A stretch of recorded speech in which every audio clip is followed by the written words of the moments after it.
Closed captioning of this program is made possible by the Fireman's Fund Foundation.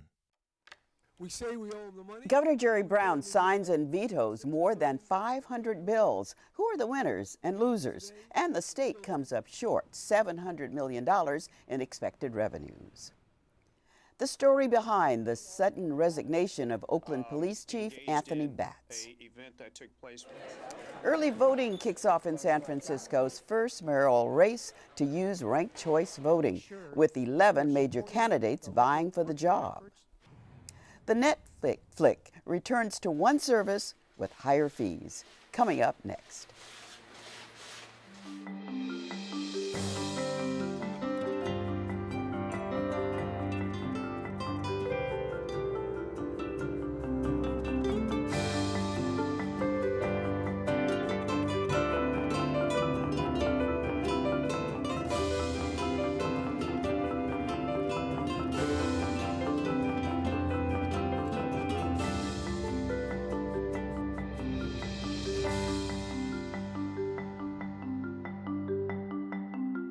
Good evening. I'm Belva Davis, and welcome to This Week in Northern California.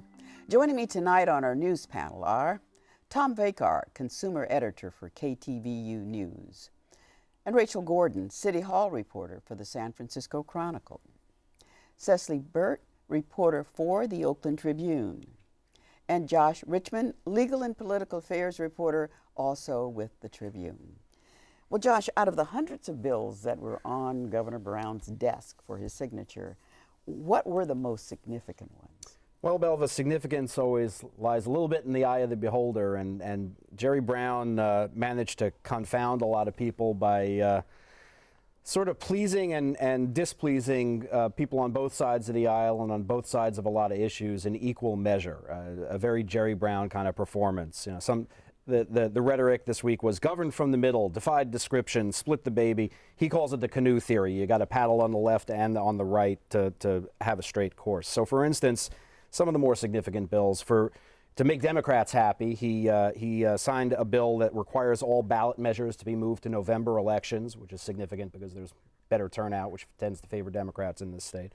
He signed the California DREAM Act, which will allow undocumented college students to apply for public financial aid. He signed another bill that increases protection of farm workers' rights to organize when an employer acts in bad faith. And those were important Democratic things. But he also pleased some Republicans by vetoing a bill that would have allowed child care workers to organize. He vetoed a bill that would have permitted the UC and CSU systems to consider race, ethnicity, and gender in their admission policies. And that was something that the Republicans definitely wanted to see defeated. He wasn't always consistent in his reasoning. You know, he sometimes he talks about consistence, and then sometimes he talks about it being the hobgoblin of little minds and stuff. But wasn't he doing, though, what voters have been asking, you know, our legislators to do, to, you know, not do the expected, but well, yeah, you know, he's certainly living up to his promises of being a very independent governor who's not beholden to his own party necessarily or to the interests that back that party. You know, you're probably doing something right, I guess, when you get praised in the same day by the California Labor Federation and the California Chamber of Commerce. You know, if you're keeping all of these people happy, then it's got to be okay. I mean, right? one thing that the governor complained about, and we said at the opening of the show, more than 500 bills landed before him for consideration. That seems kind of beyond ridiculous in some ways. Do we really? And that's this year, this session, and it goes on and on and on. Has it become legislators just looking for something to put their name on, or do we really need to have these laws on the books that some people think? Well, is it a little bit of both? It's a little bit of both. You know, he had talked earlier about how the legislators were going to be singing the veto blues because he was going to veto a lot of bills they just thought were superfluous. Ultimately, overall this year, he only vetoed about 14% of the 889 bills that came to his desk. And that's lower than some numbers that got racked up by George Dugmasian or even by Arnold Schwarzenegger. So he wasn't veto crazy by any stretch of the imagination. And he read them all, you think? Well, you'll have to ask him that. You know, but can I ask you, is he having a good time doing this? And what I mean by that is this is as tough a job as any governor in the state of California has ever had. And he went into it with a lot of zeal and gusto. Does he still have that, or is he realizing how tough this is? I don't want to make any Zen jokes here, you know, but I mean, Jerry Brown, he's not easily thrown, I think. He doesn't like to be seen being easily thrown, and he seems to be keeping his cool. Whether he's enjoying it, I think he probably is. There was some snarkiness, some you know, little literary references and wordplay that snuck into some of the signing and veto messages. I think he's you know, I think he is reading the bills, and I think he is having fun doing what he believes is right on a lot of these things, even if it makes some people happy or doesn't. Well, there's something in the background, though, that's not making him very happy, and that's that the revenues aren't coming in, and he could be faced with making some cuts that he said he doesn't want to make. It's ugly. Well, he won't have to make them necessarily. They'll be automatically triggered. What happened this week is that the state controller released his monthly report of the state's cash balance, where we were about $300 million below the projections this past month, and that's on top of a shortfall in September. So we're now about $705 million behind the budget projections. When that hits $1 billion, we got trouble. That's when the first round of trigger cuts kick in under the deal that was struck over the summer. And if it reaches even higher than that, if the revenues are short by $2 billion, then we get even more cuts. And what we're talking about here is some really painful stuff. We're talking about up to $1.7 billion pulled out of K-12. We're talking about losing a week of school in California if the worst comes to pass. We're talking about cuts to higher ed, to services for the seniors and disabled. It's going to be very ugly.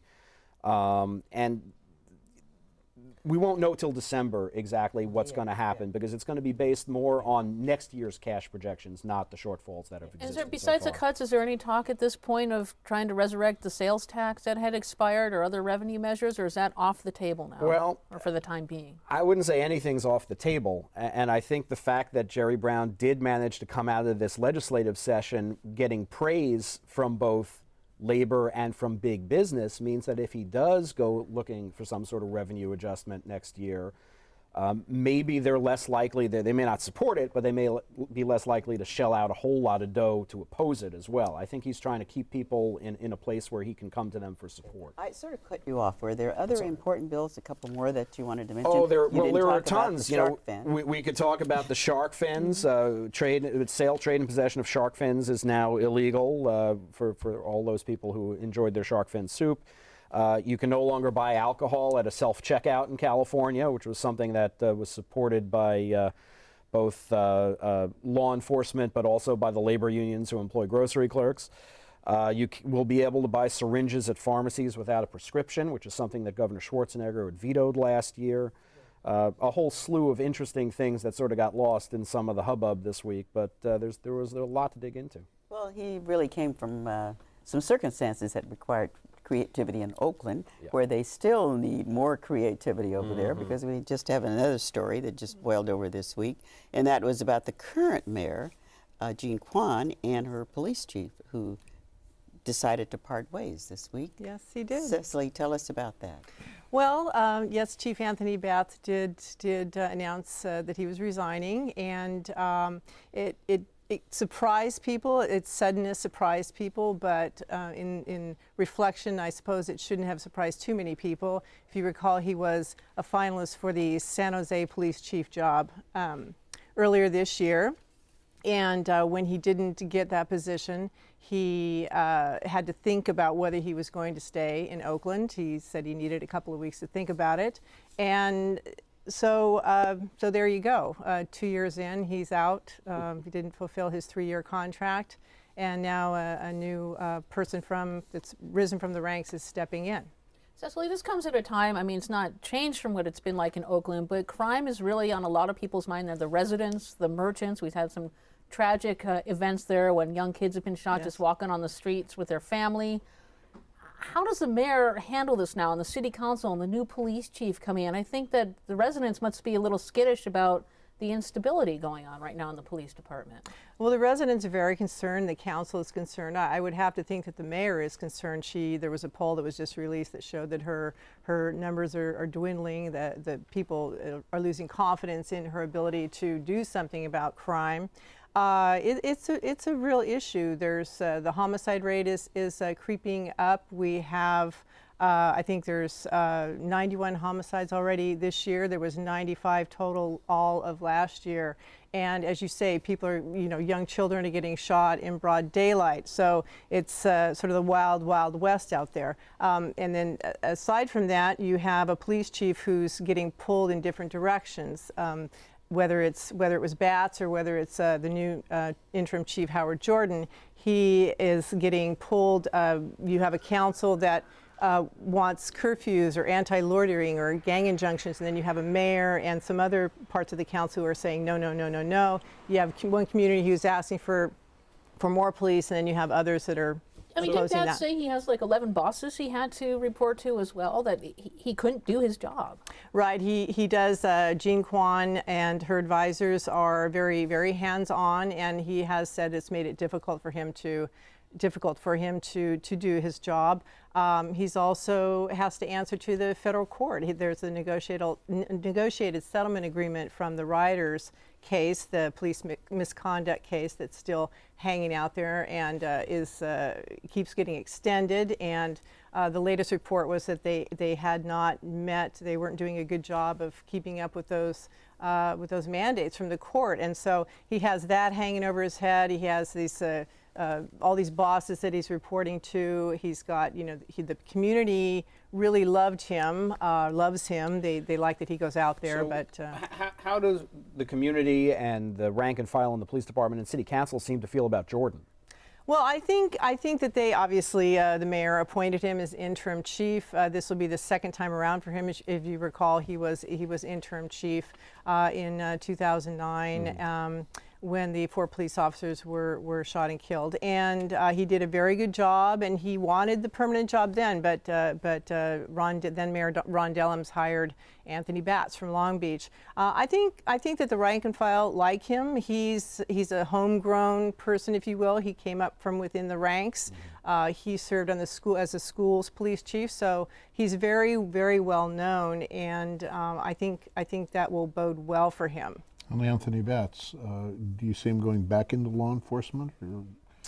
Well, he's an impressive guy, to say the least. He's an impressive guy. He's very charismatic. He's very, very intelligent. I think he came in and he really wanted to be the one to turn Oakland around, to help the city with its crime problem, and that just didn't happen.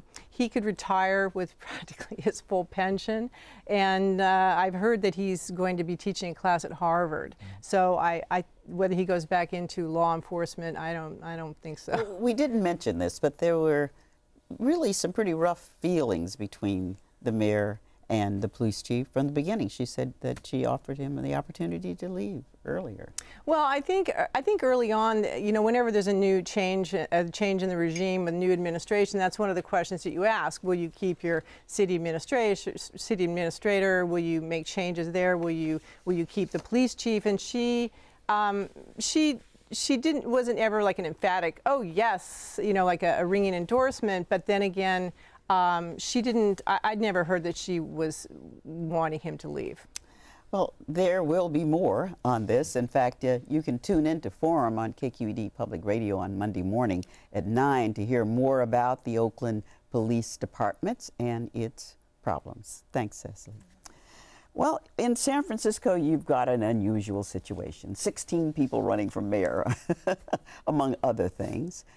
Rachel, why don't you tell us about the races, not just for mayor, but you've got other unusual, offices too. San Francisco. It seems that that's our motto, I think, here. But it is the November 8th election is coming up pretty quickly, and we do have a mayor's race. Who's going to be the permanent mayor, at least for the next 4 years, to replace Gavin Newsom? There's a mayor's race, a district attorney's race, a sheriff's race, several ballot measures. But this mayor's race is pretty interesting for a number of reasons. Top 2, it's going to be picked by ranked choice voting. Voters for the first time are going to rank their mayoral choices number 1, number 2, and number 3, and it's going to be how the votes tallied. That's kind of thrown everyone in a tizzy going, we can't really project who's going to win this race. And there's also public financing in this campaign. One reason I think so many of the candidates who might have the 2nd or 3rd tier status in terms of not getting the endorsements and a lot of the fundraising on their own, or the campaign organizations are staying in the race, people are speculating, is because if they dropped out now, they'd have to pay back that money. So we do have a front runner, as polls have shown, and that's Mayor Ed Lee. He was appointed by Gavin Newsom when Newsom went to Sacramento. He decided about midway through this year that, boy, he said first, I'm not going to run for mayor. Then he decided he was going to run for mayor. That, again, threw the race in a very different direction because people weren't expecting to have an incumbent in office that they had to run against. And he's been a popular incumbent from the populace. But, boy, how the other opponents in the race, the rivals, have been hitting him hard. Yeah, I've gotten a slew of mailers, and almost to a person, they're all going after Ed Lee, and I would imagine that is because he's the front runner, regardless of the fact that he changed his mind, a flip-flopper, so to speak. He's definitely the target. Right. If whoever wins is not somebody who would least have been considered in the top tier, if this thing turns out because of this ranked voting system to work in a way that kind of surprises people, could that damage this thing, or is this? Do you think this is permanent, or is this a real test of ranked voting? Well, it is. A ranked choice voting has been put to a test in a lot of places, and already Supervisor Sean Ellsburn, who's kind of the more conservative supervisor, the veteran supervisor in San Francisco right now, said as soon as this election's over, he wants to go after ranked choice voting. He wants to go after public financing. Now, it's something that the public, the voters, will have to decide on. But he's saying enough is enough. I mean, we saw what happened in Oakland when there was a surprise when Don Parada was supposed to be Mayor Parada, and now it's Mayor Kwan. Might that happen in San Francisco? At first, people said it's Ed Lee's, he's going to get it no matter what. Polls showed him at 35%. That's a pretty good thing for the first round. But it seems to be softening because he's been beat up on a number of issues. One of the big ones has been on ethics charges. Not charges, but allegations that not necessarily the mayor, but his campaign or some of the independent expenditures that have been put out there to support him have raised questions about who's really supporting him. He's had very tight alliances with former Mayor Willie Brown, who's been let's just say, a dynamic figure in city politics for a long time. Rose Pack, a lot of folks may not have heard about her, but insiders know of her as his Chinatown power broker. Who's really behind him? He's this very affable, long-time city bureaucrat, was city administrator, nice guy. Is he aware of what's going on around him? Now, nothing's more fun than covering a debate with 16 candidates, obviously, but are they really distinguishing themselves on issues, or are there outliers at either end and then a whole clump of them in the middle? What's going on? If you were a voter and you really cared about this, I'd say go to their websites, and that's the best place to see really where they stand on the issues. But you're right, when you go to a debate and you have a minute to answer a question, people are going to say these things. We really have to fix up our parks. We want Muni to run on time. There should be affordable housing for the middle and working class people. We really want to keep families in San Francisco. You can talk about all those nice things. The places where there's probably, I consider it the sleeper issue, where there's been the biggest divergence among the candidates is over the Central Subway project. That's bringing light rail underground into Chinatown from the downtown area.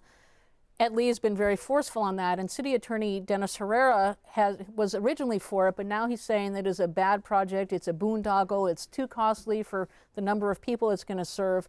That's really become the dividing issue. How costly is it? A little costly, $1.6 billion, I think. About $1 billion of that is going to be paid for by the federal government, maybe. And that's why it's interesting right now, is because for years, San Francisco has been in line, going up and up and up, getting closer and closer to the federal government, saying this is a new starts funding, special FTA, Federal Transportation Administration funding. We're going to have a subway there. So San Francisco's been, Board of Supervisors is for it, the Transportation Board, the mayors, and everyone. By the end of the year, early next year, the feds are supposed to make the final decision. Do you get that nearly $1 billion from us? The city family was saying this is a great project, and now there's kind of the rift in the city family, and people are going, this is not the time to show your disagreement. In fact, Supervisor John Avalos, who's kind of the progressive torchbearer in this race, who has a shot at winning probably, he's very much in favor of this project. He's saying, we hope that a mayoral election's not going to sabotage this project.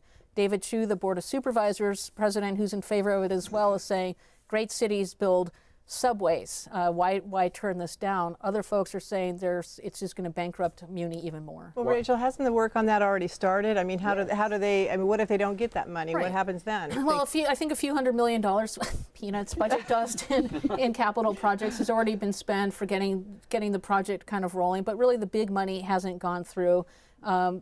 people in Chinatown have really wanted this. Folks are saying there are better ways to do it by making the buses run better. But this is the issue. Muni is a system that's used by a lot of people, and if you don't use Muni, you're glad that some people are, because it keeps more cars off the road. So they found this populist issue to disagree You've got on. a couple of other races, sheriff's race, DA's race. Sheriff's race seems to have been narrowed down to very few people. Right. There are 4 candidates, 3 front runners in this race, and this is to replace Sheriff Michael Hennessy, who's been in office for more than 3 decades. He's the longest-serving elected official in San Francisco history. He said, "I'm tired of doing this now." He's going to step down. So you've got 3 people vying for it. And a very interesting thing, there's Supervisor Ross Mercarimi, who comes kind of from the progressive left.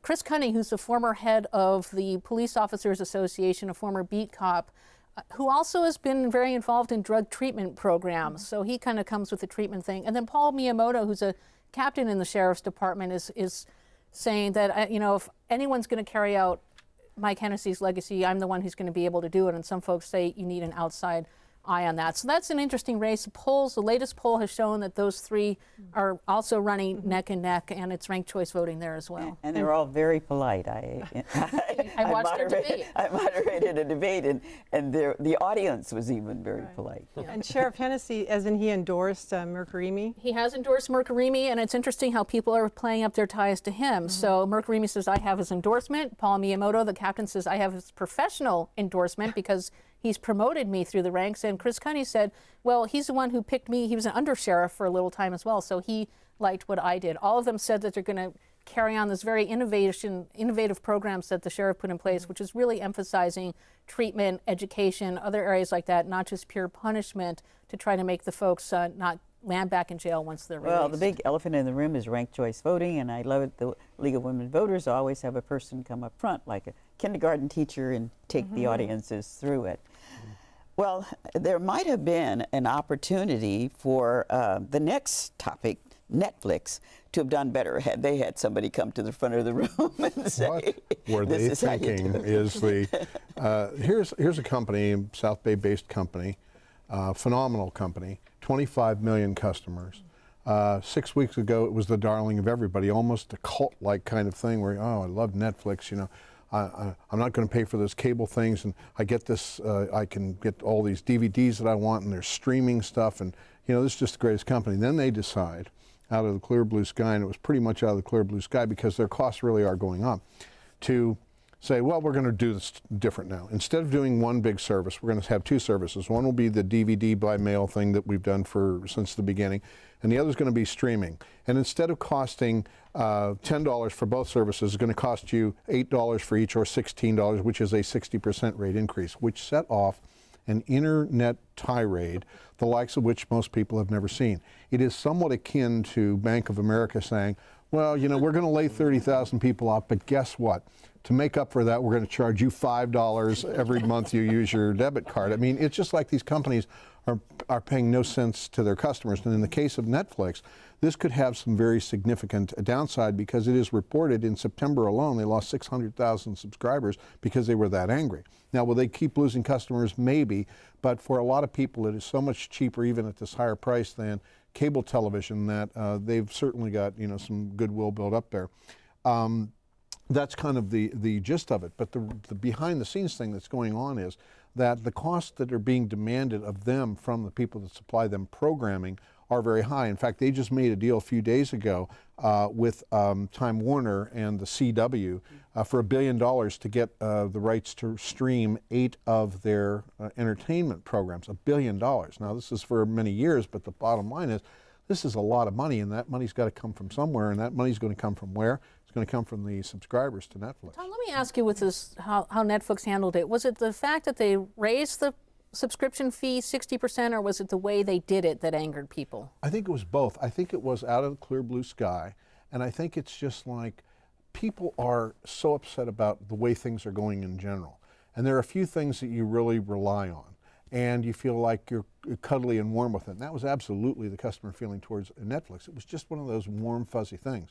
And suddenly this warm, fuzzy thing shows that it has teeth and isn't necessarily that friendly. And the response was all the warm, fuzzy customers found out that they have teeth and it isn't that friendly, and this company is in trouble. So Reed Hastings has been eating some serious crow about this, right? So not only some serious crow, but now they've really got to be thinking about where do they go from here? What, how are they going to get enough people to pay these huge, enormous expenses that they have to pay in order to get this programming that they want, and how are they going to convince people that it's still a very good deal? When you look at the cost of cable compared to the cost of this, it's still a very good deal, but you aren't dealing, people aren't all warm and fuzzy about their cable companies. They're warm and fuzzy about Netflix, at least they were, and that's a problem for them. So they've got some real atonements ahead of them. And Tom, what was the other misstep that they made, that name that they associated with their new company, Quickster? Yeah, Quickster. That was the other thing, is that this is Netflix. So, it's like, this is a brand, this is a brand. So now we're going to not only charge you more for this, we're going to call it Quickster, and people just didn't like that. So I don't know that Quickster itself was the gaffe. It was the idea that you take this really valuable service that people liked and were more than happy to pay $10 a month for, and they just looked at that other $6 and they said, it's not fair, we're not happy about it, and we're going to do something about it. And it is a work in progress. Well, my thanks to all of you. We're very happy to have had you with us here tonight.